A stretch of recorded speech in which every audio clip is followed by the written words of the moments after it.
As we prepare to usher in the new year, it is time to rewind 2024.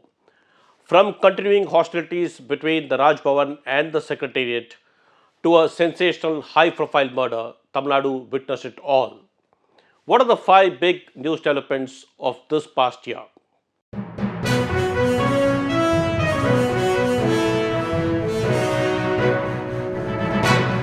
Vanakkam. This is Suresh Kumar. Thank you for joining me in this year end episode of the Hindu Focus Tamil Nadu.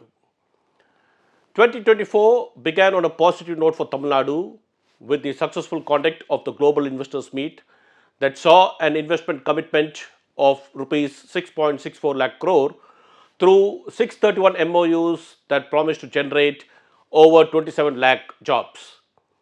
However, the first big news development of the year was in February when the hostilities between the governor and the government returned. Governor R.N. Ravi refused to read out the customary address to the Legislative Assembly in its opening session of the year. At one point, the governor also walked out of the house. The Raj Bhavan claimed that the governor's address prepared by the government contained misleading claims and facts, and reading it out would have amounted to making the governor's address a constitutional travesty. The Raj Bhavan accused Speaker M. Apau of lowering the dignity of his chair and the grace of the House by calling the governor a follower of Nathuram Godse. On its part, the House adopted a resolution taking on record only the approved text of the governor's address. This was similar to what happened in 2023 when the governor had skipped certain portions of its address. Chief Minister M.K. Stalin said that the governor's actions made the government believe that he was seeking to use the assembly as an extension of his political activities. Later in the year, of course, Chief Minister M.K. Stalin attended the at-home reception hosted by the governor on Independence Day.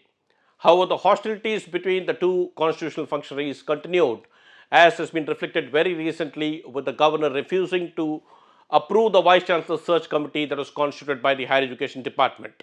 In all likelihood, this friction between the two constitutional functionaries is likely to continue next year too, unless Governor R.N. Ravi is shifted out of Tamil Nadu.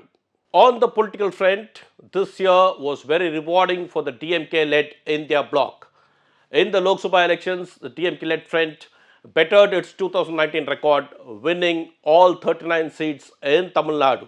For the AIADMK, the principal opposition party, which had suffered a split in its ranks earlier, the parliamentary elections came as a shocker. For the first time in the history of the political party, 7 of its candidates forfeited their deposits in the Lok Sabha polls.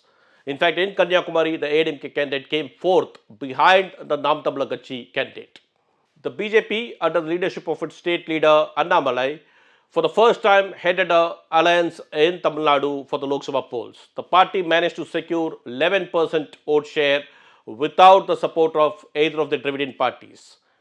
Another player, the Nam Tamil Katchi, headed by Seeman, emerged as a recognized political party after polling 8% vote share on its own. This year also saw actor Vijay, one of the top heroes in Tamil Nadu, take the political plunge by launching the Tamalaga Vetri Kalagam. He has now positioned the DMK as its political enemy and the BJP as an ideological enemy.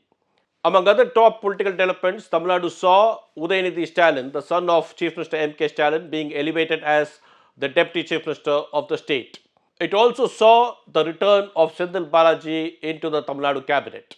Senthil Balaji was earlier arrested by the Enforcement Directorate in connection with an alleged money laundering case. The success of the DMK front in the elections was, however, overshadowed by the massive hoosh tragedy witnessed in Kalakurchi. The hoosh tragedy in June claimed 68 lives, and this came against the backdrop of an earlier hoosh tragedy in 2023. This episode served as a blot on the Stalin administration. The Madras High Court was deeply disappointed with the fact that the government did not crack the whip adequately on the police officers and others who were responsible for the loss of so many lives, and ordered a CBI probe into the incident in November. The Tamil Nadu government rushed to the Supreme Court, but earlier this month, the Supreme Court dismissed its special leave petitions and upheld the High Court order ordering a CBI probe into the hoosh tragedy. Tamil Nadu also witnessed one of its most sensational and high-profile murder when a gang hacked to death the state Bahujan Samaj Party President K. Armstrong in Chennai.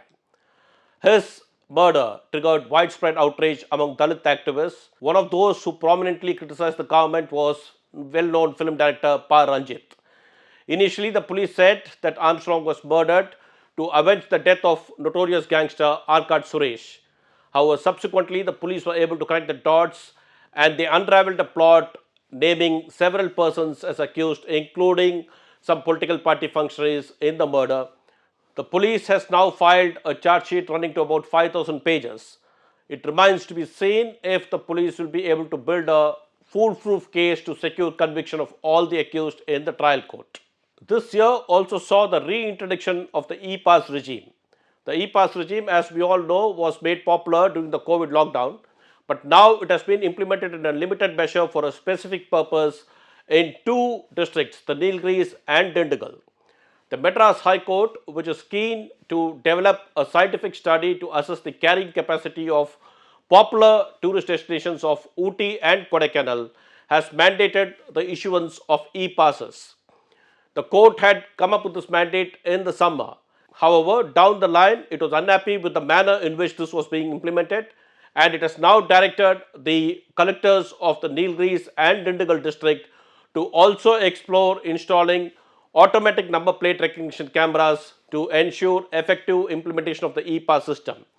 Let us see whether the court succeeds in its mission in fixing carrying capacity for the popular hill destinations. There were, of course, other developments such as the Samsung India workers' strike, the opposition to the tungsten mining, the opposition to the Vishwakarma scheme, and most importantly, the devastation caused by Cyclone Finjal in the northern districts of Tamil Nadu towards the end of the year. Let us hope that 2025 rings in better news for Tamil Nadu. On that note, this is D. Suresh Kumar signing off. I shall meet you in another video. Thank you.